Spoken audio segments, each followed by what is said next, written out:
First, I'd like to start off by introducing Noel Bakhtian. She's been at the lab since November, and she is our first executive director of the Energy Storage Center, and she's going to be helping us with questions later on in the program. So Noel, you want to get us started? Thank you, Diane. It's an honor to be part of this critical conversation with Professor Baker. I have the honor of introducing our fearless leader, Berkeley Labs Director, Dr. Mike Witherell. Hello, everyone. Welcome to this very special seminar.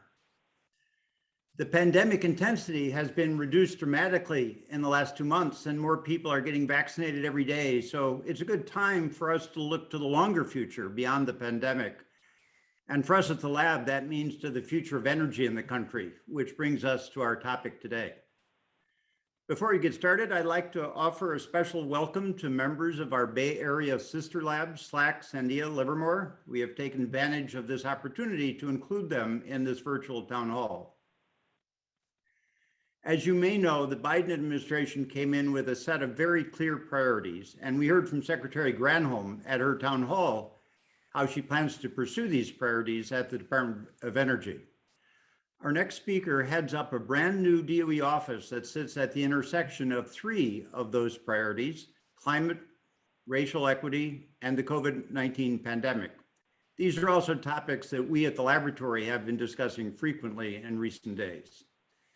The new office is the Office of Energy Justice, and its focus will be to bring attention to racial and social justice in designing the country's energy systems for the future.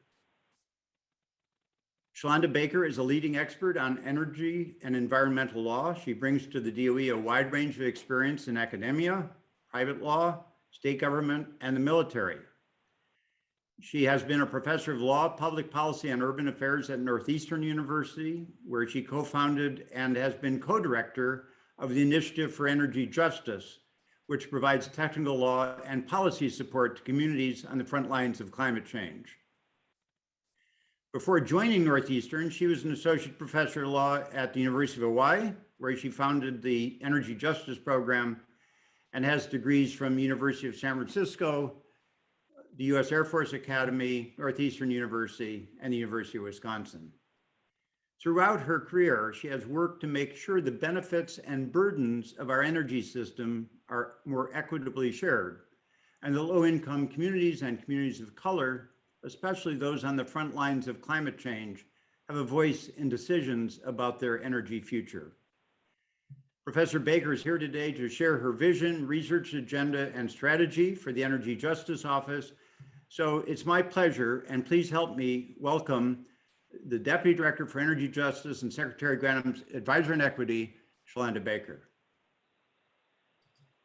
Thank you so much, Dr. Witherell. It is such a joy to be back in the Bay Area, virtually anyway. And so my first teaching job actually as a law professor was at the University of San Francisco, but I was not fortunate to have a degree from there. So let me go ahead and share my screen. And before I get started, I do want to offer 2 land acknowledgements to really ground us in the work that we're about to do together today and beyond. I'm in Washington. I just moved from Boston to my new home here in Washington, and this is the traditional land of the Piscataway and the Pamunkey people. And so I hope that the work that I have done and that I will continue to do really honors their ongoing struggle for self-sovereignty and self-governance. I also want to honor the land on which the lab sits, which is the traditional land of the Ohlone people. And I know that many of you are working fearlessly and constantly to really honor and lift up the struggles of those peoples. So that's just a little bit of grounding. And so as the director mentioned, I am the Deputy Director for Energy Justice in the Office of Economic Impact and Diversity, as well as the Secretarial Advisor on Equity. And this is the first time in the history of the department that there has been such a position. And so I'm delighted to share my vision with you today and also talk a little bit about how I got here. But before I do that, I want to remind us a little bit about this particular moment. As the director mentioned, we are amidst a crisis and actually many parallel crises that are intersecting and overlapping. On May 25th, a man walked into a convenience store and bought a pack of cigarettes. The clerk in that store called the police because she believed the man had purchased that pack of cigarettes using a counterfeit $20 bill. The police arrived on the scene and they proceeded to publicly execute that man. We now all know that that man was George Floyd. He was Black. He also had heart disease and asthma. An autopsy report later revealed that George Floyd also had COVID-19. And so in many ways, his body and his life and death are a reflection of this moment. And I think a prism through which we should begin to think about our work on racial justice, on economic justice, and on mitigating the structural racism and hopefully eliminating the structural racism that exists across so many systems in our society. And these are things that have become central to our discourse. And these three things are also central to the president's vision for this country. And so with that grounding, I want to offer this overview. So I'm going to start with a little bit of who I am, where I come from, how I came into the work of energy justice. I then want to get us back into this moment, right? Why are we here? What are we here to do in our time together and also as a nation? And then I want to talk a little bit about the Justice 40 initiative, which is the central feature of my work at the department. And I'd like to share with you how I plan to execute the ambition of Justice 40 across the department. And so first, I want to take us back to 2017. I was a Fulbright scholar living in Mexico City, and my work was to study the impacts of Mexico's energy transition on Indigenous communities. And for some of you, maybe you have studied Mexico's energy transition. In 2016, the country decided to open up its energy markets for private development for the first time in nearly a century. And so I was there, excited to study the impacts of that transition on some of the most vulnerable people in the country.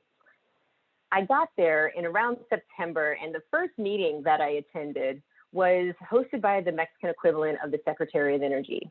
And so the Secretary of Energy had invited academics, members of the non-governmental organization community, and other government officials to talk about how to share the benefits of the energy transition with communities. And so we all flooded into this room, members of academia, like I said, NGOs and other government officials, to listen to panelists after panelists talk about this transition and benefits. But as we started the meeting, about 24 people from a place called Oaxaca marched into the room. And the single oversight of the Mexican equivalent of the Secretary of Energy was that they had not invited anyone from actual communities to talk about how to share the benefits of the energy transition with communities. And so these folks from Oaxaca flooded in and they said, we were not invited to this meeting, but we came anyway. And for 2 days, they held court on the periphery of this room, asking for a couple of things. One, procedural justice. They wanted a seat at the table and to have a voice in shaping the energy system of the future. And two, they came in asking for recognition justice, for an actual acknowledgement of their own unique struggles as peoples in this place called Oaxaca. And so let me tell you a little bit about this place, because this place is central to my formation as an energy justice scholar. Oaxaca is the second poorest state in Mexico. It's sandwiched between the states of Guerrero and Chiapas. It's in the southern portion of Mexico. It also sits between the Atlantic and the Pacific Oceans. And this geography creates a wind tunnel effect. So there's an isthmus here called the Isthmus of Tehuantepec. And this is a map that was put together by NREL in the early 2000s, I believe, showing just how extraordinary the wind potential is in Oaxaca. In fact, it's one of the windiest places in the world. It's also, though, home to no fewer than 14 indigenous groups who speak distinct indigenous languages and have distinct indigenous cultures. And they are campesinos, farmers. They rely on the land to support a subsistence way of life, and they rely on the oceans to support their life. And so for the past decade, since around the early 2000s until the present day, these folks have witnessed an exponential increase in wind energy development in this region. In fact, right now, there are over 2,200 megawatts of installed wind capacity in this region, making it one of the places on Earth with the highest density of onshore wind development in the world. Unfortunately, none of that development, though, has really benefited the people of Oaxaca in an economic way. As I mentioned, many of the folks here are indigenous, and a lot of them had signed contracts in Spanish, a language they don't speak, signing away their rights to land and agreeing to things like $10 a year to lease their land for these large wind turbines that are going to be there in perpetuity. Communities also have been divided here and displaced, and also folks have actually been killed as a result of their struggles against this development. And so this was my entry point into the energy justice conversation. I began to study Mexico and Oaxaca starting in around 2010, and that was when the development was just getting underway. And I listened to the stories of people in this region and how they were sort of shut out of the process, and how, in fact, the Mexican government had violated their rights. There are international principles regarding free, prior, informed consent that were not adhered to. The Mexican government also has enshrined in its constitution the commitment to honor the rights of indigenous peoples. And again, they talked about how they hadn't experienced any of the actual economic benefits of this development. Most of this wind energy was going to benefit companies like Walmart, CEMEX, which is a cement manufacturer, Heineken, and Coca-Cola. And moreover, they weren't getting any access to the actual energy. Many people in this region live in a state of energy poverty, which is a lack of access to reliable energy. And so I listened to these stories, and for about a decade, I wrote about the situation unfolding there.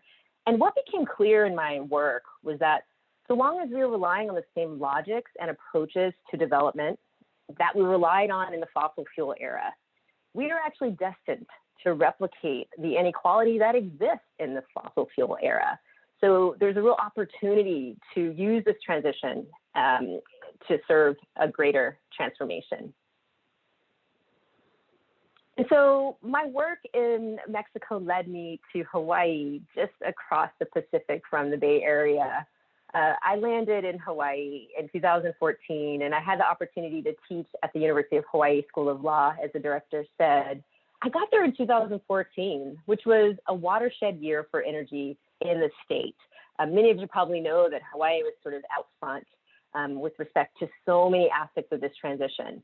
When I got to Hawaii in 2014, it had the highest concentration or highest penetration of rooftop solar in the country at around 17%. The Hawaii Public Utilities Commission had also just publicly shamed the investor-owned utility Hawaiian Electric Industries for slow walking the state's energy transition. And so I know a lot of you follow regulatory policy and are energy wonks and policy wonks. So you may have seen this order. It's now called famously the Order and Inclinations, where the PUC said, you have got to innovate, utilities. You've got to innovate, or we're going to regulate you out of existence and innovate for you. And this really sent shockwaves through the energy world. So I got there about a month after that order had been issued. The same year, NextEra, which was a Florida-based company, came in and said, we'll innovate. We'll solve your problems, Hawaii. We'll buy Hawaiian Electric Industries and help to facilitate the state's energy transition.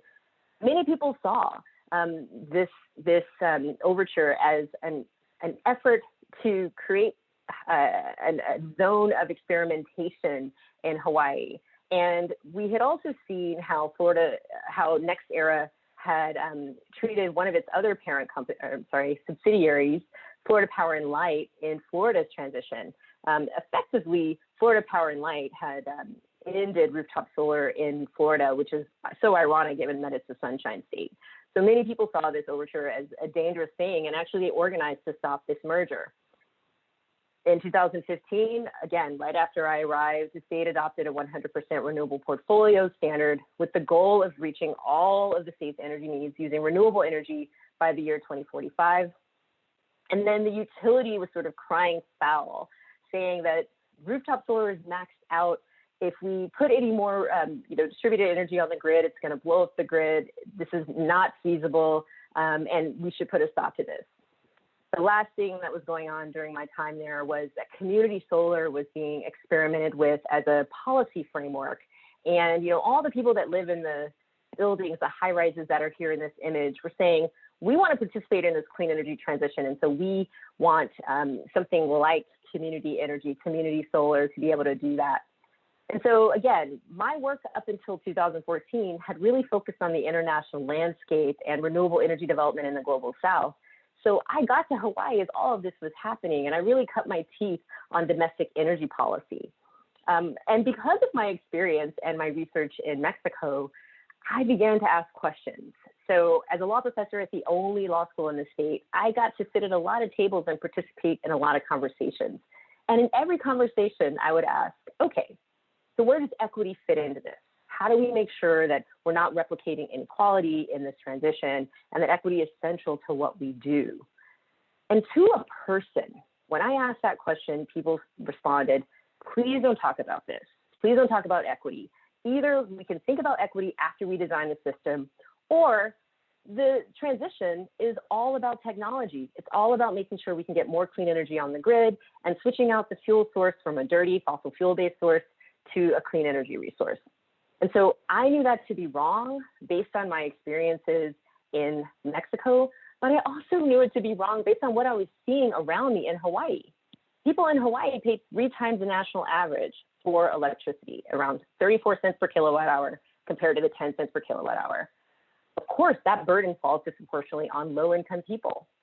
Also, all of the dirtiest generation was being sited in low-income communities and communities of color, Native Hawaiian communities.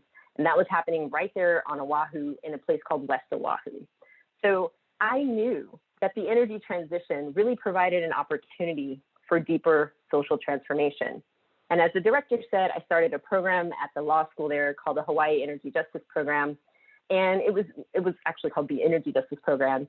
And it was very much about linking community voices, equity issues to the broader policy table and debates. And it was actually quite disruptive. It's hard to believe that way back in 2014-15, the idea of energy justice wasn't even in the mainstream discourse. But that energy justice program really led to my next iteration of a program called the Initiative for Energy Justice. And I started that program once I got to Northeastern University in 2017, when a funder said, what are you up to? What are you interested in? And I said, look, the work in Hawaii was being done on such a small scale, but we have the energy transition playing out in regulatory spaces and legislatures all over the country. And we really need to make sure that this rapid transition includes equity. And so I launched the initiative with 2 other lawyers who were seeing similar gaps in New York and in California. And so I left that organization just as it was taking off, and I joined the administration. And so this takes me to the second chapter, if you will, of this presentation. We're now in an extraordinary moment. As the director mentioned, and as I mentioned at the outset, we're really reckoning with who we are. We're reckoning with inequality. We're reckoning with structural injustices and structural racism. And, over the last summer, lots of people took to the streets saying that Black Lives Matter and marching for deeper justice in our criminal justice system. But they weren't marching for a more just energy system. But what I know based on my research and my work in Hawaii and other places is that inequality is a part of our energy system, and that the energy system is not immune from this deeper reckoning with structural inequality and structural racism. And luckily, I have joined the administration, an administration that believes fundamentally that that is true and that the energy system should be subject to the same type of interrogation that we see in the criminal justice system, as well as the healthcare system. And so again, I want to highlight a couple things about this moment because it's extraordinary. So we do know that we have this ongoing pandemic that has had some pretty devastating impacts on communities of color. We learned early on from a study that was issued by some researchers at the Harvard Chan School of Public Health that just a small exposure, small long-term exposure to air pollution leads to a large increase in COVID death rate.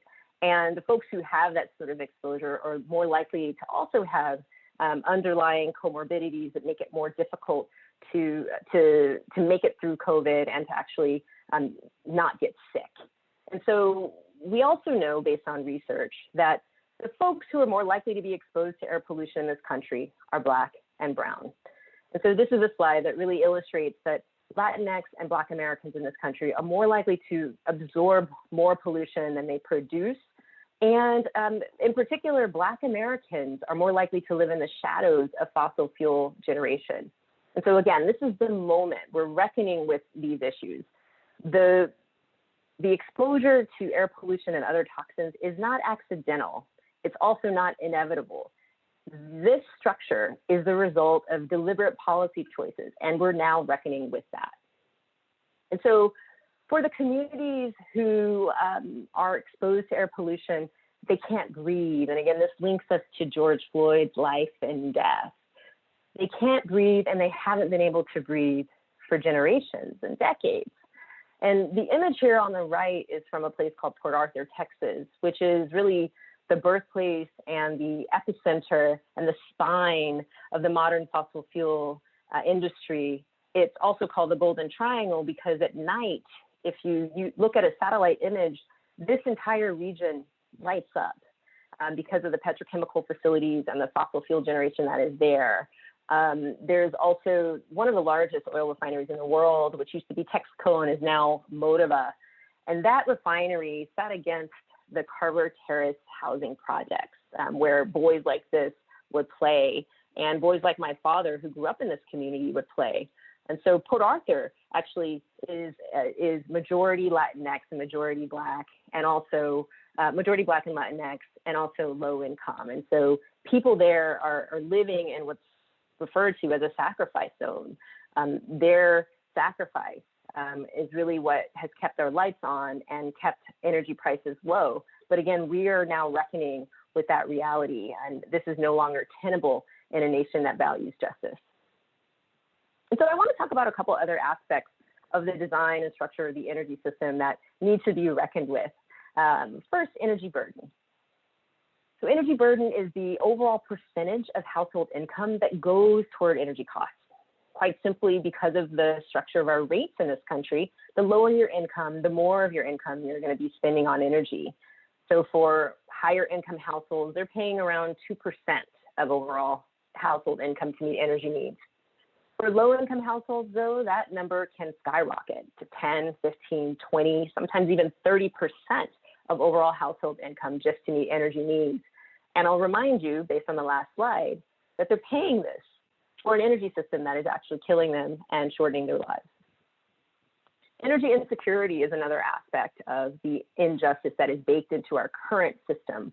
So that is simply lacking reliable access to uninterrupted energy sources at an affordable price. Energy insecurity, if I want to just kind of paint a picture, is really about making trade-offs and choices about what bills you're going to pay. So maybe you're going to pay one bill one week and then shuffle your bills and pay the electricity bill the following week. It's also about doing things like using an oven to heat your home or boiling water to get access to hot water. Unfortunately, this type of behavior is pervasive in our country. We have a study that is done every 5 years or so by EIA here at DOE, the Residential Energy Consumption Survey, that shows that 1 in 3 Americans, 1 in 3 families, households, experiences some sort of energy insecurity. That's extraordinary. And this should be quite shocking for those of you who are not familiar with these data. And at this point in my presentation, you should be anticipating this slide, which is that energy insecurity disproportionately affects Latinx and Black and Native American households. 45% of Latinx households experience some sort of energy insecurity. Over half, 1 in 2 Black households is experiencing that. And then the number skyrockets. It jumps up to 61.5% for American Indian or Alaska Natives and is around 50% for Native Hawaiian households. So this is extraordinary. Our energy system has a race problem. And I just want to reiterate, this is not natural. This is not inevitable. And these are policy choices that we have made that have made this so. And so this brings me to the final chapter. Where are we going to go? These are a lot of problems that I've highlighted, right? And for some of you, these may be new issues, things that you've never contemplated. Others of you, I know because I've met with some of you, are already working on these issues.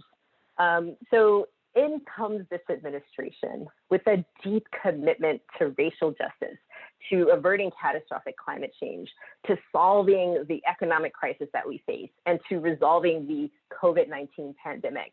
The energy system, as the director said at the outset, is implicated in all of those pieces. And so the president issued an executive order 14008 on January 27th, which lays out his plan for climate. The name of the order is Tackling the Climate Crisis at Home and Abroad. And so in section 223 of this order, he establishes the Justice 40 initiative, which is the promise to move 40% of the overall benefits of certain federal investments, and those are investments in clean energy, energy efficiency, clean transit, affordable and sustainable housing, training and workforce development, the remediation and reduction of legacy pollution, and the development of clean water infrastructure to disadvantaged communities.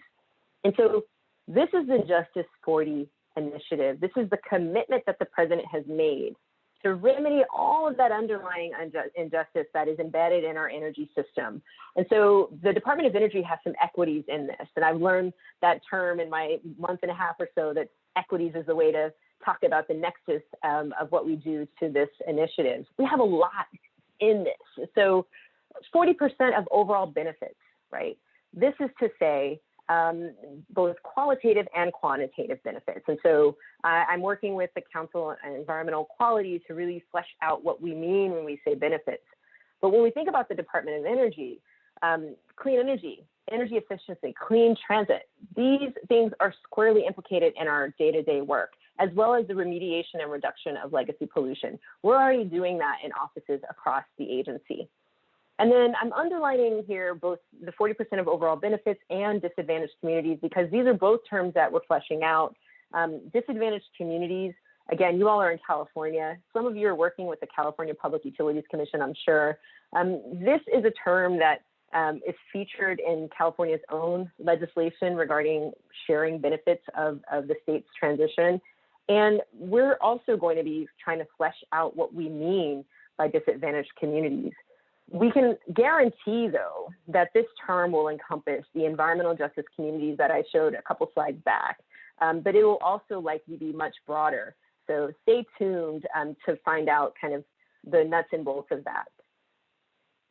So my question, when I entered this administration on January 20th, was how do we bring justice to scale at DOE? How do we make justice a part of everything that we do? And of course, for me, it's a no-brainer. We've got to apply the principles of energy justice. And so what is energy justice? Again, it's in my title, but many of you may not be familiar with what the term means.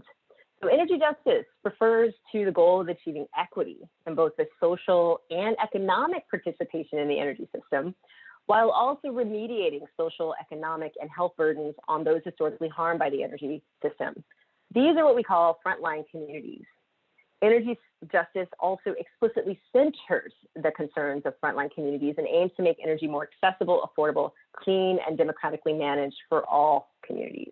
And so this is a definition that that I actually developed when I was directing the Initiative for Energy Justice. And this is a product of and synthesis of the existing literature on energy justice, as well as the praxis, the community approaches to energy justice. But it's very much about equity and across both social and economic participation. And it's all about remedying prior harms as well. And so again, I referred to the literature. There is a cottage industry of literature on energy justice, and a lot of that has popped up over the last 3 to 4 years. So this is really an area of increased emphasis, mainly in the UK and in Europe. But I'm circling here some of the key tenets of energy justice. And the first is distributional or distributive justice. And this is really about how we think about the sharing of goods and bads within the energy system. This is that equity piece. The second is procedural justice, and I referred to this in one of my early slides. The people in Oaxaca wanted procedural justice. They wanted a seat at the table. The third is recognition justice. So this is recognition of what folks have experienced and what they're bringing to the table in this transition. And I want to highlight the arrow at the bottom, which is restorative justice. And I like to say that restorative justice is all about the healing that is possible through energy policy. I really believe that. We have so much healing to do as a nation, and we have so much healing that is possible through energy policy. And so what are the aims of energy justice? Well, energy justice also ensures that we are advancing energy democracy. So this is participation, widespread participation in the energy system. It's also about alleviating energy insecurity, which I talked about, right? We don't want people warming their homes with ovens. It's also about reducing energy burden and lowering the cost of energy and alleviating energy poverty. And so I know that many of you out there are working on innovations around clean energy and rooftop solar access. We also know, based on research, that communities of color have simply lacked the same access to the solar transition. And that's even when we have similarly situated households, right? And when we're controlling for income and ownership or home ownership, communities of color are left behind. Energy justice requires that we bridge that gap. And so a lot of people in my new role have come to me and said, well, how does energy justice connect to environmental justice? How does it connect to climate justice? These are intimately linked frameworks, but they're separate. So I want to try to put a little bit of a point on kind of how they're different. So environmental justice is all about the burdens, the environmental burdens that some communities are facing. You know, communities like Port Arthur that are experiencing harms as a result of industry. Energy justice cannot exacerbate environmental harms, right? If you're approaching energy policy with energy justice as a frame, you're not going to exacerbate environmental harms. And so this is the overlap between energy justice and environmental justice. Energy justice also requires that we're not making communities more vulnerable in the face of climate change. And so climate justice really is a recognition that certain communities are going to be more burdened by this climate emergency that we're already experiencing, and that we need to think about resilience. And energy justice centered policy really incorporates principles of resilience, ensuring that those who are most vulnerable to the impacts of climate change are not rendered more vulnerable and in fact are made more resilient in the face of climate change. So again, these are related concepts and overlapping, but they're not completely overlapping. And I'm happy to talk more about that. I'll just give one little other sort of historical point, which is, you know, the environmental justice movement is really what started all of this in the 80s. And the climate justice movement really came along in the late 90s and 2000s. And the energy justice movement owes so much to those two movements. And the literatures on energy justice, climate justice, environmental justice also are overlapping and intersecting, drawing on some of the same principles. But again, they're separate. And they sort of come at different times in our society, in our history. And now really, we're in this moment of energy justice, even as the struggles for environmental justice and climate justice continue. So again, I hope if you want to raise questions, we can talk about that in the Q&A. So how does all of that, with that foundation, how does all of that apply to DOE and my plans here at the agency? So in order to scale up justice, we have to approach this through an energy justice framework, and that's fine, right? And that means that justice has to be central to every program, process, policy, and payment at DOE. That's extraordinary. Every program, process, policy, and payment. And so Executive Order 14008, the climate order, really establishes that, right? The Justice 40 initiative really lays out that. But also there was an order issued on January 20th, the first day of this new administration. It's 13985, which is called the Equity Order, affectionately. And the Equity Order is really calling on all agencies across government to make equity a central part of everything that we do across the federal government. So these two orders are really working together in order for me to make this claim that justice has to be central to everything we do. And so that's a big lift, right? I know that many of you kind of saying, how is she going to do this? How are we going to do this? Well, that is only possible if we're all in, right? Each program, each lab has to be in on this. And that means that we're all creating our own programs and plans in order to meet the ambition of Justice 40 and the ambition of the Equity Order. I'm going to be establishing an intra-office working group to really delve into where we're falling short in terms of policies, programs, procurement, and really dig into our data on these issues. I'm also establishing a core team that will be working with me. And so that core team will have folks who are detailed, as well as people that I'm able to hire who have been working on these issues as well for a long time. And so some of the tools and strategies that I'm excited to deploy are, again, establishing metrics to measure and report our success at DOE. I'm working on a Justice 40 dashboard that will be stood up, I hope, on day 100. This is a goal of mine. And that will really show by unit how we're doing on the metrics of Justice 40. And I know, again, I'm on with a lot of scientists, so some of you may be saying, well, we don't even know what benefits means, and we really don't know what disadvantaged communities are. But we can get started, is my response. So we can at least begin to look at how we're spending money across the DOE and where it's going. We have some great tools already. The EJ screening tool, which is developed by the EPA. We have the LEAD, which shows us how energy burden impacts certain communities. We also have, we just have a range of tools that we can begin to throw in. We have census data that shows us where low-income communities are living and so forth. So we're going to put something together that at least gives us an idea of where monies are going. And when the new climate and economic justice screening tool is created, which will be in about 6 months, we can layer that on and we'll really have a head start on knowing where DOE is in terms of Justice 40. As I mentioned, I'm also establishing a working group that is going to be doing a deep dive on different aspects, every corner of what we do. And that working group will be looking at procurement, it'll be looking at grants, it'll be looking at contracts, it'll be looking at our systems and our program work to really make sure that we're in alignment with the president's goals. And as I mentioned, I'm building a team. So this team, and this is so exciting to me, will be the moonshot team. It's the big idea team. I know that there's a lot of work that needs to be done internally at DOE, but we have so much work to do externally to make sure that we're dismantling the structural inequality in the energy system today. And so this team will be, doing those moonshots. We'll be working on ideas around how to close the gap in solar access, how to generate 1 million jobs in communities of color and in disadvantaged communities, and so on. That team will also be engaged in research, really collecting data and creating new data sets that aren't in existence. I'll be working with EIA as well on some of those pieces. We're going to be providing technical assistance across DOE because we know that some people just don't know where to start with Justice 40, and we'll help them out. We'll also be doing the implementation work, so helping to facilitate deployment of some of the policy ideas. I have deep connections to a lot of the community organizations that are out there doing this work, and we'll be doing sustained stakeholder engagement, as well as tracking our success across all the areas that are implicated by Justice 40. And so in short, it's all about measurement, reporting out, training folks, and then repeating that. And I'm going to be doing that a lot over the next,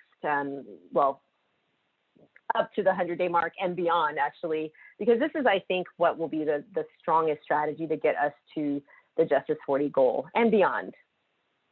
So there's some low-hanging fruit, though, in terms of the external aspects of Justice 40. based on my research and based on the literature that's out there, we know that there's a problem with energy burden in disadvantaged communities. And so we can really aim to design policies and programs that reduce that energy burden. And there are so many folks around DOE that are already doing that work. We can also create solar parity and increase clean energy access in disadvantaged communities. I'm using DACs as the shorthand. And that's, again, low-hanging fruit that we need to really tackle. Third, we need to increase access to capital in disadvantaged communities. There are some success stories. The Connecticut Green Bank is one. In terms of getting low to moderate income communities access to capital so they can participate in the solar transition, we should also be creating capital streams so that businesses that come from disadvantaged communities can get access to capital. This is a key problem. Again, going back to the structural problems within our society that prevent access to capital in certain communities. We also need to increase enterprises in the clean energy sector in DACs. So this is about wealth creation. It would be such a shame, and I would be embarrassed if I left this administration without creating wealth in disadvantaged communities. This has to be a key part of what we do, and I think it's low-hanging fruit. There are so many Black and brown makers out there, people who come from communities who are creative, who just need a little bit of support to get into this space. And then finally, of course, this is one of the Secretary's highest priorities, creating jobs in disadvantaged communities and creating high-paying jobs that are key aspects of this clean energy transition. And so to implement the President's transformative vision for justice, we must transform DOE. And so we're going to do that internally, and we're going to do that work externally. And I am so excited to lead that effort. And my question is, are you in? So let's do this. I'm thrilled to be here, and I look forward to taking your questions. Thank you so much. Thank you so much, Professor Baker. That was incredible. I just wanted to mention to everyone before we turn it over to Q&A that this has been recorded. And with Professor Baker's A-OK, we will make this available on Elements early next week. So with that, we're ready to take questions. We actually have quite a few questions that have already come in through the chat. So please, no, these are good. Please continue to add your questions into the chat, and Diane and I will be moderating that and posing those to Professor Baker. So I'm gonna start with the first question here. With a little preamble, actually. So here at Berkeley, we have an entire office dedicated to our IDEA initiative, which is Inclusion, Diversity, Equity, and Accountability, which is led by our incredible Chief Diversity, Equity, and Inclusion Officer named Lady Idos. And this officer promotes and advances, integrates, and operationalizes our IDEA approaches and best practices across the lab and our whole organization. So I can tell you there's been a lot of excitement about the announcement of your position and the energy justice focus at DOE and across the administration. So a first question for you is, what is your vision for how the national labs could really help us achieve this vision? Well, you know, the national labs are so precious, and really the crown jewel in many ways is DOE. So they have to be central to this. And I know labs are in different places around issues of DEI. DEI is absolutely overlapping with Justice 40 because we're also talking about hiring, we're talking about processes and supply chains and how we're distributing funds, right? How are we interacting with communities as well as minority serving institutions and HBCUs, tribal colleges and universities. And so my vision is really for the labs to lead in many of these ways. I mean, much of the budget for DOE goes to the labs. I mean, that's no surprise. And I'm not saying anything that's proprietary. 90% of our overall budget goes to MNOs, and labs are a big part of that. And so they have to be a part of this broader conversation. And so the vision is really to bring people together, and I'll be standing up this working group, the Justice 40 Equity Working Group, to dig into our processes and approaches. And we also have to do metrics, right? Like we have to understand where we are. And so that working group will help with the baselining, and we're going to do a deep dive on both qualitative and quantitative aspects of what we do to really understand where we are. And then we'll begin to sort of structure a plan together. We have to co-create that and then execute and hold ourselves accountable to that plan. And so, you know, my vision, the long-term vision, is to really have the labs be engines of equity and to be actively partnering with communities, to be actively partnering with, tribal colleges and universities and HBCUs and other MSIs, and to actually be actively engaged in a research agenda that is about closing the gaps that I talked about. I mean, we have to do research in service of these broader principles. I mean, as I've learned over the last several years, there's so much we don't know. There's so much we don't know about how this energy transition is playing out. And so the labs can really create a research agenda that allows us to know more about what is happening out there. Thank you. Thank you, Professor Baker. You are getting awesomes, by the way, in the comment section. So just wanted to let you know that that folks are loving this. I have a question that's maybe right up what you were talking about with the DOE and other NSF research projects. They're required to file a data management plan in their proposal. So each proposing team has a section about their vision of their data, and it's a way that the proposals are graded. So have you looked at using this perhaps as a parallel for energy justice, where there's a section in DOE proposals and they can describe how their research would advance energy justice?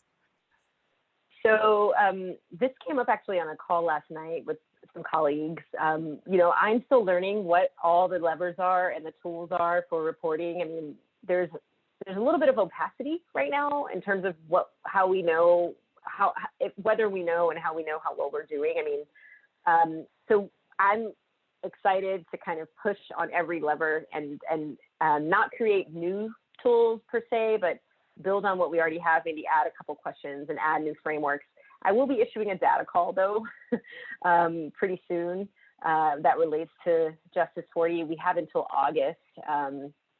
Well, actually, we have a little bit of a longer runway on Justice 40. We have until August on the equity order to show the Domestic Policy Council what our barriers are to access across DOE and the complex. But yes, I'm going to be issuing a data call. I'm also still learning about the various tools that are possible. We know that we have these funding opportunity announcements as well. That's top of mind right now. I'm working with EERE and fossil energy and other offices to really make sure that the FOAs that we're putting out now are consistent with the new administration. But we're also going to be streamlining and creating a process where we have similar language going out and people are going to be held accountable for DEI plans and things like that. And all of that will need to be approved through council. I like to move fast, but I'm now in a bureaucracy. So I'm doing my best to work within the process so that we can make this sustainable. But stay tuned, more to come. Great. So the next question we have here is, could you share your thinking on how the accounting for the 40% investment benefit commitment would work? Sure. So this is the hardest part. This is the hardest part of this. I mean, I think the disadvantaged communities definition is one that we'll get there on. And we have exemplars in California. I'm working with people in New York. I have contacts at NYSERDA, and I know what their process has looked like, and we're going to be doing similar things led by CEQ, but through the White House Environmental Justice Interagency Council. So we are going to be doing a process around community benefits, through on disadvantaged communities to figure out what the definitions are. But on the benefit side, I mean, we also will need to engage in a stakeholder process. But benefits are different for every agency, right? If I'm at the DOT, the benefits of my programs are different. They're measured differently. Some of them are quantitative, some of them are qualitative. If I'm at HHS, the benefits of my programs are different. So clean energy, I mean, it may end up being a local question, right? Where each agency has held the different types of metrics. I'm not sure. I mean, a lot of this is TBD.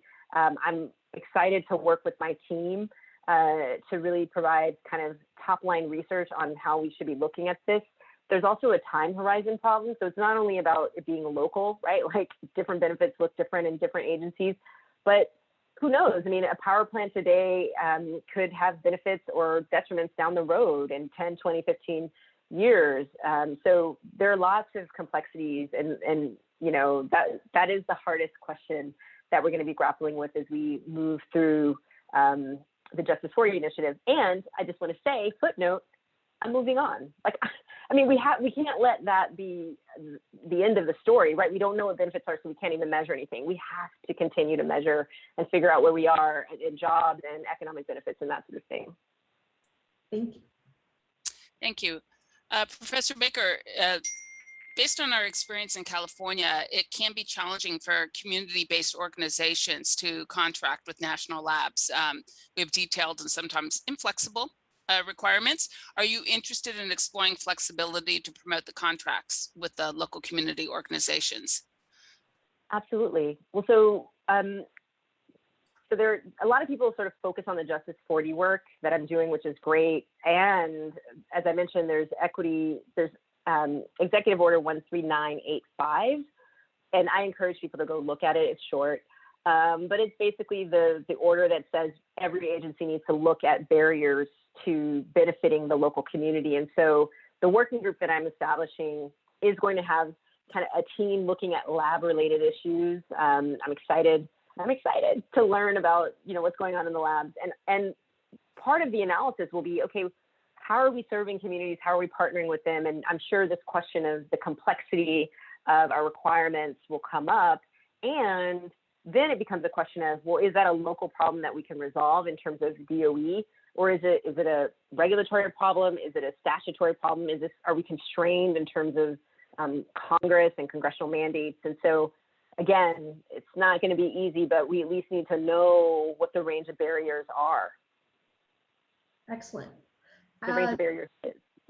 Yeah, go ahead. This next one is great. It's about artificial intelligence. So DOE has been ramping up its AI activities with their new office, and you know, we've all been learning, and some of the folks at our lab are really experts at this, that ensuring that artificial intelligence systems don't have negative repercussions in terms of equity, and that the uncertainty is calculated. And that's a very active area of research. So the question was, is your office going to be engaged in articulating important research directions to ensure decision support algorithms are useful and actionable? You know, you've talked a lot about data. Is there going to be funding for that piece of it? I love that question. And, you know, as a researcher myself, I don't really like anyone dictating my agenda, but I do think that we will need to establish uniform policies that require our different program offices to sort of talk about the impacts of their research on disadvantaged communities, right? And to flesh out for the secretary, I mean, this is her initiative as well, sort of how your research, what are the far-reaching impacts of your research and the benefits of your research, right? Because we can't simply rely on certain offices to carry the weight. This is going to be a lab by lab, an office by office initiative. I mean, we know that some places around DOE are already killing it in terms of equity. They've already got plans. They have like DEI people. I'm learning from them. But everyone's going to carry this water. And, you know, that means we need to create some uniform policies and reporting metrics around Justice 40 and, you know, how we're impacting communities.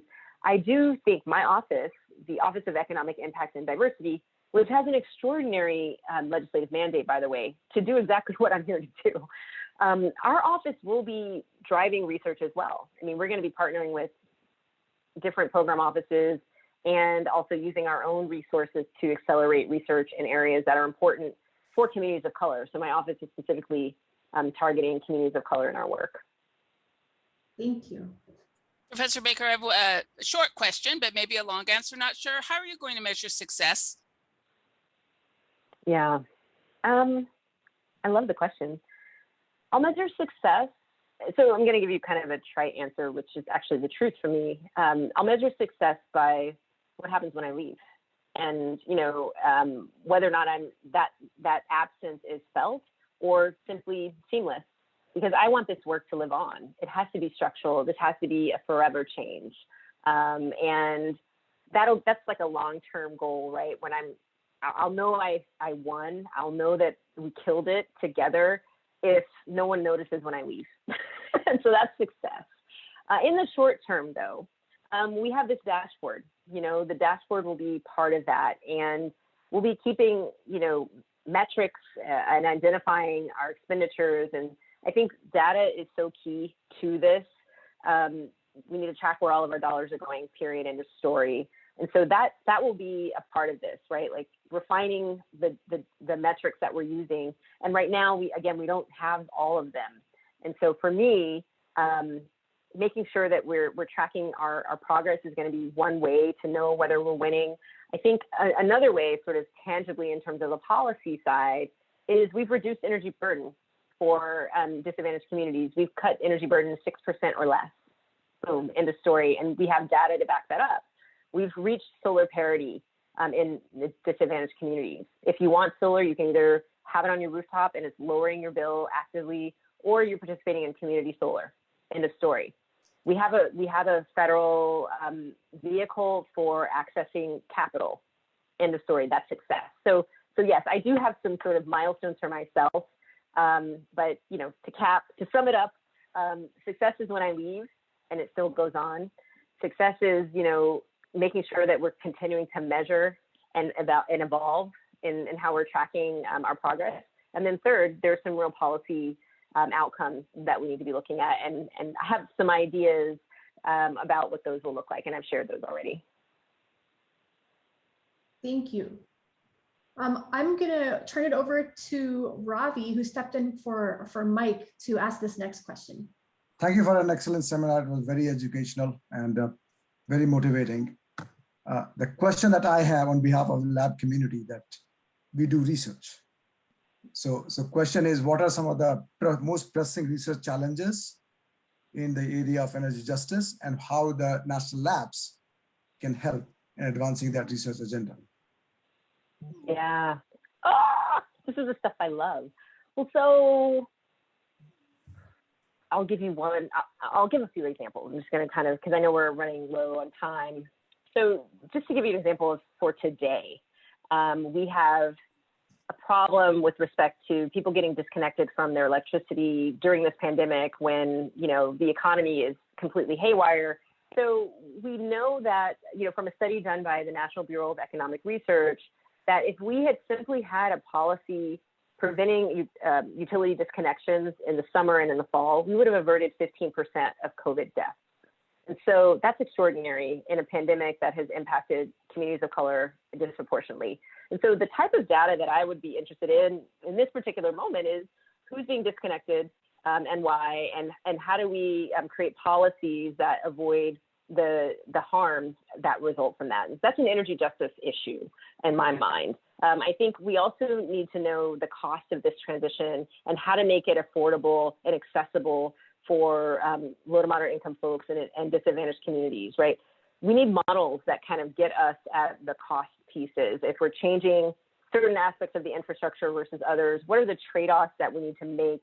And again, what are the bottom line costs for the most vulnerable? So those are two kind of clear pathways to take. I think we also need to actually begin to understand the problems in the supply chain with respect to this transition. We're going to need a ton of infrastructure. We're going to need a ton of solar panels and lots of turbines and batteries to get this transition where it needs to be by 2030, which is the IPCC goal. What does it take to do that? Where are these supplies coming from? And are there ways to create more just supply chains? And I know that's not an LB&L kind of focus, but there are other labs who are working on, raw materials and supply chain issues. We also need more granular data on energy burden. The LEAD tool is great, and there have been models created to know just how extensive burden is in some communities, but we need granular data.